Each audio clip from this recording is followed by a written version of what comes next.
Hello and welcome back to a fresh new episode of Knock Off the Perch, a Manchester United podcast. We are on the brisk of a big game against Manchester City, our big rivals. This game would be called the El Shetigo based on the based on the current form of City and based on the current form of United since the last 11 years. So yeah, on to the game and yeah, we come back from a fresh win against Viktoria Plzen. We have a stronghold on the Europa League standings now. We are somewhere around seventh, sixth or seventh now, Seventh, yeah. and yeah, and top eight teams go through. So yeah, all positives this week for United. Let's see how we do against City. Where do you think this game is going, Aruj? See, I'm very excited for the game. I know that it's not going to be easy. We are going against a City team at Etihad, so it's never going to be easy. But given how City have been performing with the fragilities in the midfield and just with Amorim, there is some sense of positivity still around. Although we've lost last two Premier League games to Arsenal and Forest, I am still going fairly positive into this one. What do you think about it? I don't really care much about the game being at Etihad. I Uh, mean, there isn't much of a home following for them. We usually get a good amount of crowd. yeah. My only worry is like, Pep Guardiola is hurting and he usually finds a way to come back and they have a really good record against United, be it at home or away. Yeah. Now, we have lost last two games in the Premier League. Amorim has not lost three games in a row for the longest time in his career. And Amorim the hadn't last lost time a we home game also for the last 3 years. It was, I think, when you come to United, you set new records. So, Yeah, you said a lot of new first. And the last time United lost three consecutive league games in a row was under Louis Van Gaal in what are you 2015. saying? Ten Hag didn't lose 3 games in a row in the Premier League? No, not in the Premier League. He'd somehow eke a draw. Every time his job was on the line, will turn into prime Barcelona. So yeah, No, that is going to be the if Amorim was to lose this one, and it's not an easy game to go into. That would I be don't think expectations are so high for Amorim. People have been giving him the leeway because I no. think I understand he's been getting the leave-in, which is fair. He's just come in, he's trying a new system and all of that. But when you're sitting in the bottom half of the table to lose 3 games in a row in the Premier League, I don't think that sits well. I mean, uh, had the previous management or somebody who is a year into the role, for them this would probably be sackable territory, right? So and I don't know. I mean, we talk about managing expectations. I think Amorim has been doing it well. He told that a storm is coming, and the storm took like two games out of, Ipswich and sorry, Arsenal and Forest, uh, Forest game we lost. We didn't like the way we lost against Forest. We've yeah. seen some of the frailties in the last game against Victoria Pleasant also. But yeah, I don't. I think he'll be given enough time. It's still Yeah, yeah, early doors for him, obviously. Yeah. But it is safe to say that his honeymoon period at United is well and truly over. With the kind of games coming thick and fast, Yeah. he will have to find form. He will have to find solutions. If not in the game against City, I'm not super positive for the City game, but if not in the game against City, but yeah, what I want to see, I really don't care about the result in this game as much as I'd like to win. I'd like to see a performance out of the team. I don't want Yeah. us to eke out a result. I won't be satisfied by 3 points because the manager has previously said that there are ways in which we can get 3 points, but he wants to set the team in a certain way, and But I'd like to see that don't way you think continue it forward. sets up the team better if Hmm.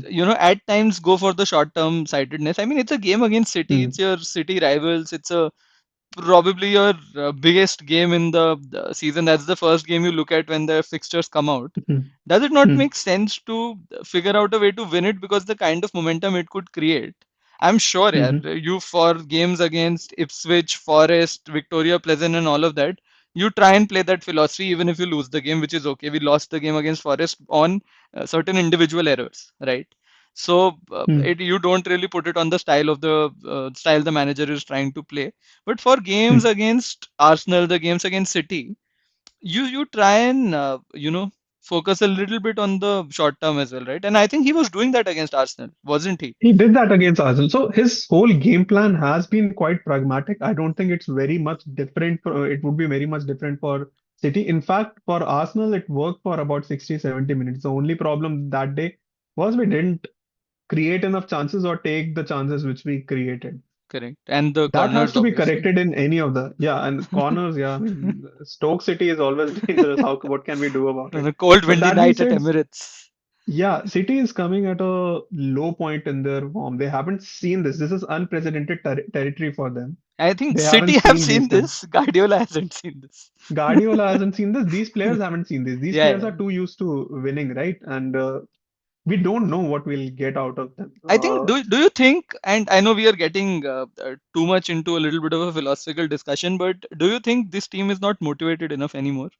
I mean, they have won everything that is there to win, right? They have won the Premier League 4 times in a row. They have won the Champions League. This core of this squad, Haaland, De Bruyne, the core of the defenders, Ederson, etc. They've won everything that is there to win.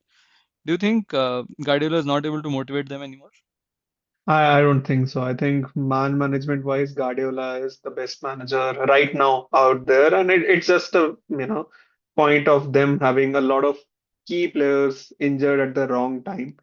I mean, you have the Ballon d'Or winner who was running the show in their midfield, injured for quite a long time. The fact which surprises me more is that Pep hasn't been able to find a solution of his absence. But what I think not it just is, him, what right? I one hmm, I understand Rodri's absence. Even I think Kovacic has been in and out with few yeah. injuries.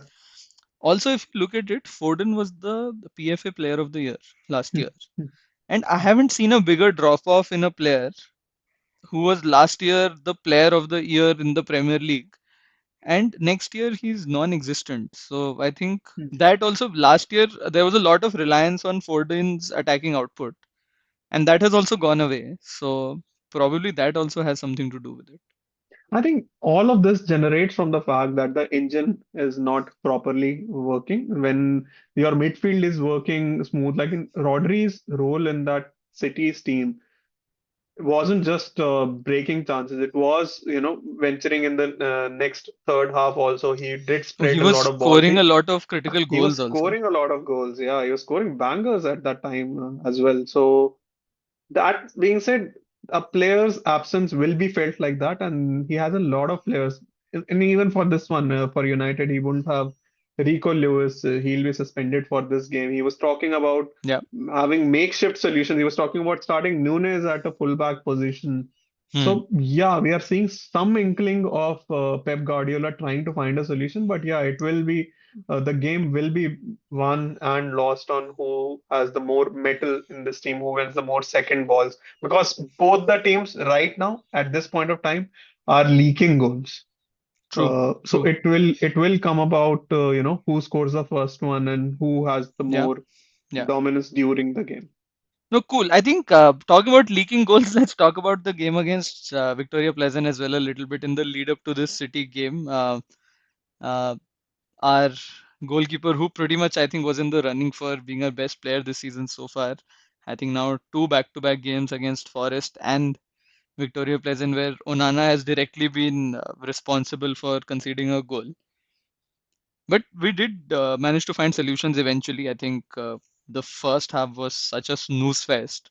We were so slow, we were so sluggish. I don't know whether it was I think it was 2 degrees in Pleasant that day when the game was happening, whether it was that and the players were taking time to warm up or what it was. But I think the entire squad who started the game, the first 11, I think it was such a slow, and it was truly a game of two halves, right? It was only after we made some of those substitutions, 55th minute Rashford off, 60th minute Zirkzee off, and I think Dallo off, which is when Anthony, Hoyland, and Mount came into play, is when we really started turning the screws on Pleasant. What did you make of that? No, completely right. I think. stems from the fact that our manager is trying to maintain the team and trying to avoid injuries as much as possible. He had one eye on the City game, and hence a lot of key players who we think are going to start on the City game were rested. Yeah, I mean, the first half was quite a drab. We didn't create much chances. We passed the ball a lot, but not into dangerous territory at all. Onana, I mean, it is the curse of the podcaster that we were raving about him for such a long time, and he chooses the last two games to completely unravel. I really hope like he can put a lid on it, to be honest. I I mean, think we that is cannot very afford. important because last year he just went on a run of these mistakes. We used to Yeah, talk about the likes of Rooney, who would go on a run of yeah, scoring goals. Once they yeah, started, they would go yeah, on in a run of 8, 10 games and continue yeah, to score. I just yeah. hope the reverse is not true with Onana because we saw that last year. Mistaking mistakes game after game last year. I hope against City he is able to put in a much more composed performance. I think that will Yeah, be I truly blame Onana for our Champions League early exit exit last year. Yeah, last year. yeah, He's trying his hard to make us exit Europa also. But yeah, I mean, our players did find a way. which is The important, substitutes right? did really Which well. is Yeah, important. The yeah. So when the you're substitutes, No, I was just saying when yeah, your players stand up for the squad and cover up for the mistakes, which is when the camaraderie also is better. Otherwise, there's a blame game that starts. Had we lost this game 1-0, I think there would be a lot of blame on Onana, but it is not being talked about simply because of Rasmus Magic. I think second goal I really liked. I think it was a cheeky Bruno pass. It was a good set piece routine, and I think that was a great finish. I think to that first touch to almost make it like a half volley and then smash it in. I think total smash and grab win in the 88th minute. yeah. Højlund referred to the goal which we created against City with Martial. Yeah, The yeah. same similar routine Oh when Bruno did yeah, that dink yeah. pass. So every fan was thinking about that, and Højlund comes out in the post-match interview and talks about that. He says that he's seen Bruno do that, Fanboy. and yeah, it definitely is a fanboy. I think a lot of young players in our team, Rasmus, Amat, they do Not idolize just our Bruno team. to an extent. Palmer in Chelsea squad is also a childhood United fan. He's a Manchester Childhood United, but Mancunian and I'm talking about uh, being a fan of Bruno. So okay, this Bruno. Ahmad and Højlund are really big. They do idolize Bruno a lot, and rightly so also. I think Bruno throughout the game, he was man of the match by the way for Viktoria Plzen. I think throughout the game No he showed man, quite. it was Hoyland. Yeah. He was creating. Bruno was still in his number 8 and number 10 role. The kind of But he grit he only came shows. to life in the second half. Even he wasn't able to do much in the first half, right? Yeah, he wasn't able to do, but he made sure that we had the ball. We had the ball and we were dominating the game as well. Maybe he didn't create. So I think this is what people have started to come expect out of Bruno. Like if they don't see goals, assists, or chances created, we think that Bruno has had a bad But game. But Bruno had a fair brilliant point. game. Fair point. And kudos to Bruno. He has also curbed his instinct to try a lot of these wacky passes, right? I think since Hmm. Amorim has come in, and especially since Yeah, yeah, whenever he's been playing eight, I think he's been a yeah. lot more controlled. His passing accuracy has been higher. He's not trying a lot of wacky things unless obviously we are down in a game or something. Definitely has. And but again, agree there that Højlund is a second best player on the pitch because. Yeah, I mean, these two goals, we were like poacher goals, right? Absolutely, The absolutely. manager wants him to be in the box. He wants him to smell danger in the box and create danger in the box, and he's been doing that consistently. I think he's had 5 goals now under Amorim, Yeah. and people are saying like, he could be the next Gyökeres for Amorim because he has all the same attributes. He is Yes, a yes. tireless worker, and that is where people compare Højlund and Rashford because you just don't see the same kind of body language from Rashford anymore, do you? No, man. I mean, I think Rashford, I don't think we will ever see Rashford, which we last saw maybe 2 years back in Eric Ten Hag's first season. That, I think, pretty much Rashford's peak moment, and there were rumors about, uh, and I don't think it helps the player with, talks about him being sold, him going to Saudi, etc., etc. I don't know. The fact that this entire sentiment is there around him, it would be great if he can, answer his fans on the pitch. And City is probably the best game to do that. But I just feel that he may still have bright moments here and there, but I think he's even at 27, I think he's past his prime. Do you think a player, if he wasn't from the academy, would be given this much patience and this much space to No, leave it?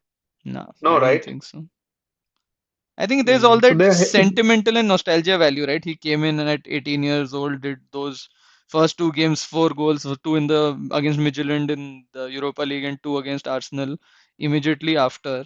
I think we just thought, a star is being born, and come to think of it, I think he's probably come the farthest from these talents that we have had in the last few years. Januzaj, I think, in mm, Moyes' first season was mm, or Moyes' only season mm, was was being touted to become the next big thing. He dropped off. There have been so many others, right? Marshall was he had a Ballon d'Or clause in his contract. mm, So I think there mm, have been players who have come in with a lot of talent, and this class of whatever 22, 23 with mm. Menu, Garnacho, Hoyland is the next big thing. But Rashford has probably come the closest to really making a it. But I think unless we win a Premier League with significant contribution from Rashford, he will not make it to the big leagues. Yeah, I mean, come to think of it, both Ahmad and Garnacho have been performing much more consistently with a much more danger in the final third Yeah, than Rashford, isn't it? We do know that Rashford is a man of moments. He can create something out of nowhere and has done well in the past for the it England was and just the United setup. it was just last season when he scored that banger against City, right? Yep, In the yep, Premier League, I it think he is. was in a torrid form, but he came in and Yeah, scored that supreme goal. So yeah, that is what brilliant you goal, but we lost the game. yeah. But that is what you expect out of Rashford to be able to do that. He was doing that much more consistently. Maybe next year is the one when his contract is due, so maybe next year he comes back. But Yeah, but we are hearing rumors, right, about this I think rightly so as window. well. Rightly so as well. Right. Cool. So let's get back into the upcoming game. Who do you think is the favorite for this one? And on the screen we have the sheet with City's latest form, and I think this obviously this run starts a little further before this with losses against Spurs and Bournemouth as well. But it was really that game against Amorim Sporting that made it three losses in three. It was a big 4-1 defeat, and since then I think there have been a few of those. 0-4 against Spurs, they Mm. lost, conceded three against Feyenoord in the last 15 minutes, and then lost uh, to Liverpool, who are leading the Premier League table, and then now to Juventus as well. So there have been quite a few defeats. Do you think City have it in them to come back against United against us? Yeah, definitely. I think any game for the considerable future, to be very honest, City are going to be favorites in this derby for just because of the kind of form they have shown under Guardiola. Uh, you could see our results, last 10, 15 results, and after Ten Hag has left, we have steadied the ship a bit. But that being said, we have still had stupid draws, stupid losses. Yeah. Talk Arsenal game, talk Forest game. We dropped points against Chelsea. We dropped points against Ipswich. So I don't underestimate United when it comes to dropping points. I think we have it in us to drop points at any point of the season against any opposition.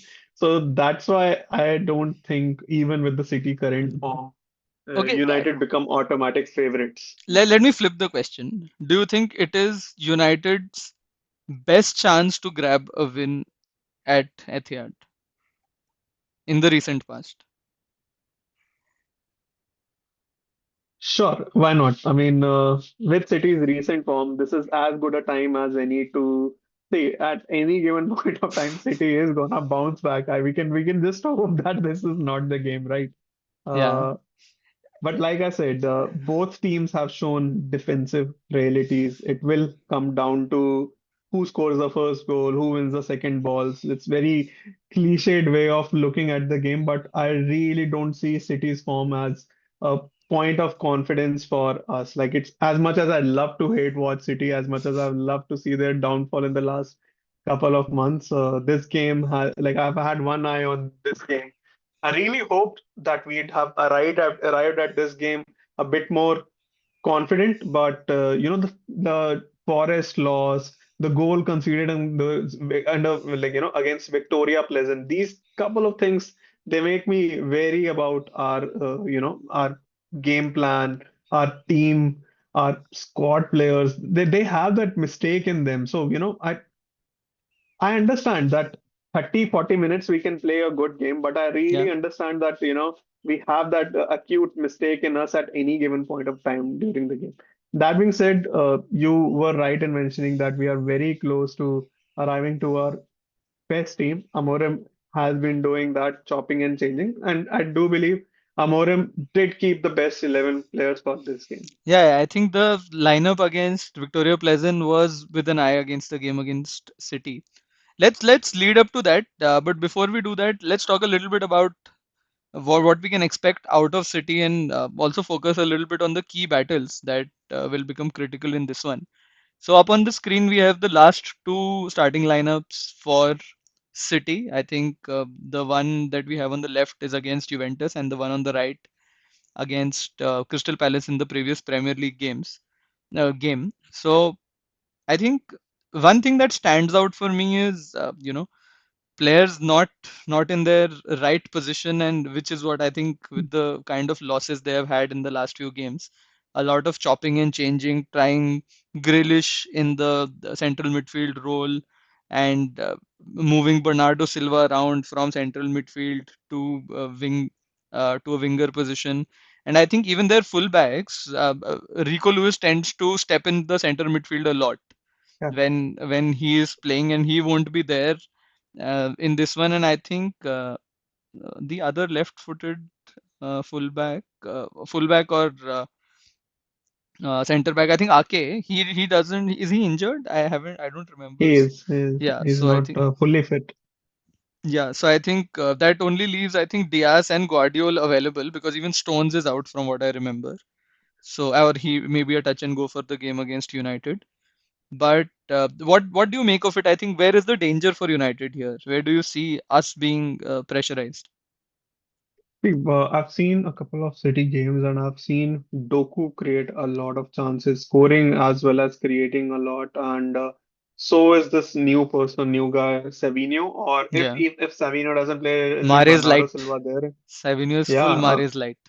yeah, so Savinho or Bernardo Silva both have the capability of turning in and stepping into that number 10 role, similar to our front two. So a big onus will be on our wing backs, I feel. Yeah. Whoever is starting there. Usually the tendency of Amorim has been to start one defensive-minded and one attack-minded wing back. In this game, the pragmatic approach would be to start with the two defensive-minded wing backs. That being said, Ahmad is in the form of his life. Yeah. He can play both wing back as well as a number 10 role. So it would make sense even if Ahmad plays, because I know for a fact if Ahmad is playing, they will be forced to, defend a bit more because Ahmad is someone who runs directly at you and is not afraid of getting inside the box, hugging the touchline, and doing those intricate one-twos with the number 10 as well. Actually, I think that was also one of the problems against Pleasant, that since Ahmad was a little further forward, it's usually him who receives the ball at the halfway line, Hmm, right? hmm, hmm. And then from there, Yeah, he's able to carry it forward, and Dallo was for his life not able to do it. I think, yeah, and that led to a lot of sideways passing, Dalot trying to, do those one-twos with Ahmad, and which is where they'll lose. And also, I think Zirkzee was shambolic in that first half. I yeah. think lost the ball some 16 times or whatever. So I think all that was problem. But yeah, I think continuing on what you were just saying, I think makes a lot of sense. And I think it also is in that center of the midfield where Gundogan, Bernardo Silva, one, they are not paciest of the center midfielders, right? And I think Gundogan also after his Barcelona stint is a little past his prime. Bernardo Silva is not as physical, and we were talking about and I'm talking about the screenshots that we have of the last two games where they've conceded a few goals. City. And if you will see the one on the left, this was against Juventus. I think it was a pass that bisected the entire City squad into two, and which is where they were able to sort of in a moment create those chances where, because midfield was non-existent. And similarly we saw something similar against Crystal Palace as well, right? A bit of a reminder of Eric Ten Hag's United team as well. Oh yeah, definitely. I was about to say that this is a complete reminder to the FA Cup final wherein Rashford played the long Yes. crossfield pass to Garnacho to Bruno to Manu, and we'd be hoping to see something like that, forcing them to place their players in one side of the field and then playing that cross-field pass. I haven't seen much of that in Amorim era, to be very honest. We see a much more intricate passing, a lot of build-up from midfield. We don't see a lot of long balls in Amorim ball. Am I wrong in saying that? No, no. In fact, as you were saying that, I was also thinking. I think Amorim's at least the thought process that I see translated on the pitch is also about doing a lot of right things as players.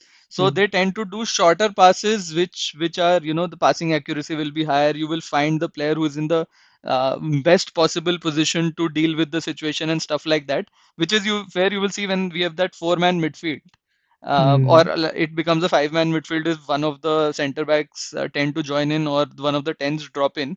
And there's a lot of passing happening between that line. Sometimes it can tend to be sideways as well.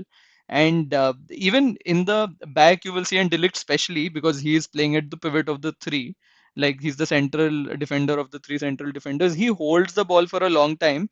It is only when he sees, that there's a clear Yeah. path available, he would push that forward. And you will not see a lot of these Bruno we were talking about. He's not doing a lot of these big crossfield passes, etc. Also, Mm. so no, I think it makes a lot of sense.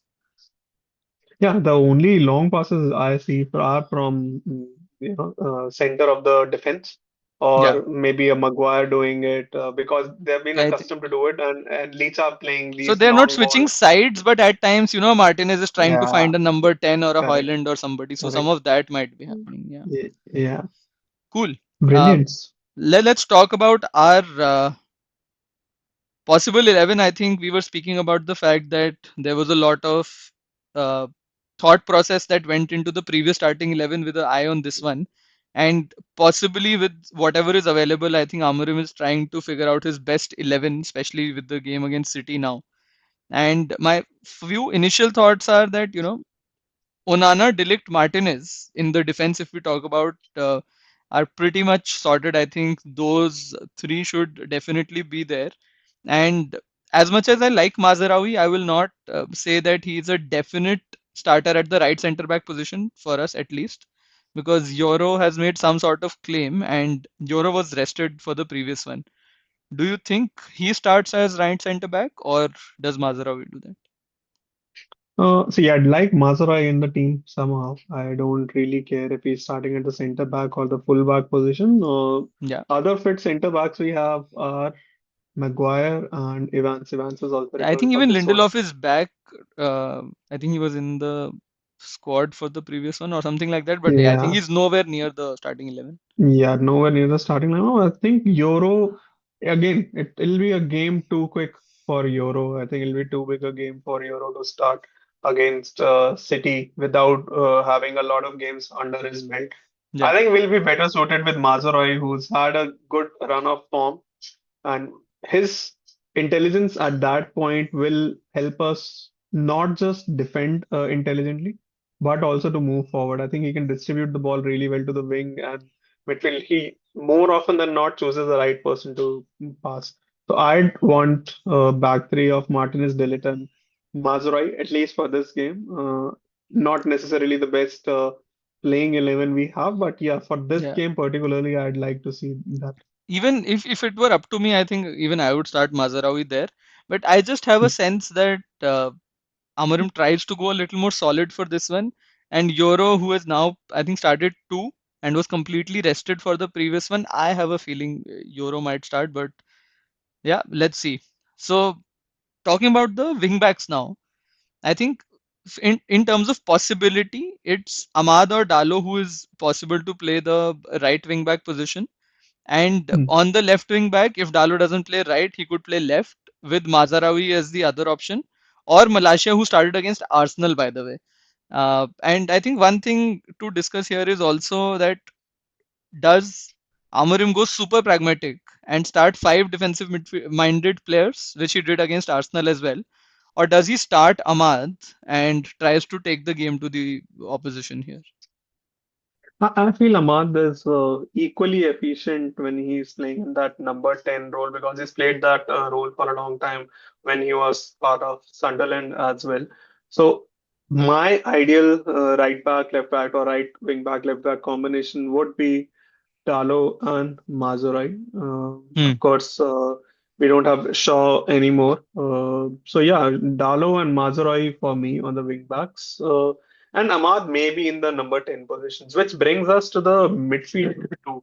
Yeah. Uh, Ugarte, we know for a fact, is the runner. Ugarte was rested as well. So Ugarte would be a definite starter for this one. Yeah. Uh, Between Bruno and Menu, who do you think starts this one? Would you rather have Bruno on the number 10 or the number 8 position? I think just by virtue of seeing City how they have been in the past and past few games and how much it is possible for them to leave those wide gaps in the midfield, I think it might work out better if Bruno starts at 8 in this one, and probably up front there is an option of playing Mount or Ahmad in the other spot, given if Ahmad starts the wing back spot or not. So for me, it will be Bruno with Menu being rested and can come in the at the 60th minute mark or Mhm. something, and Mount slash Ahmad in one of the 10 spots, Garnacho in other 10 spot, and Hoyland up front. What do you think? You'd want to bench Rashford for this one. I think that's a fair call because Yeah, he was given a chance against Victoria, which he didn't I take don't this even have him in tournament. consideration. He might And come in as a sub, which is okay, but I don't have him in consideration for this one. but yeah, Hoyland is in hot form, red hot form, and should continue for this one. Where do you see this game ending up? What is the score prediction for this one? We get a 2-1 win. So it will be one Agreed, City, two United. agreed. Where is That will be the where is your open. practical approach now? Yeah, no practical approach. I mean, ideally, I'd want us to get a clean sheet as well with it a 1-0 victory. But yeah, I'll take Yeah, a because 1-2. Onana really deserves that golden glove. Brilliant. Cool. So I think let's wrap up. It's been a good one.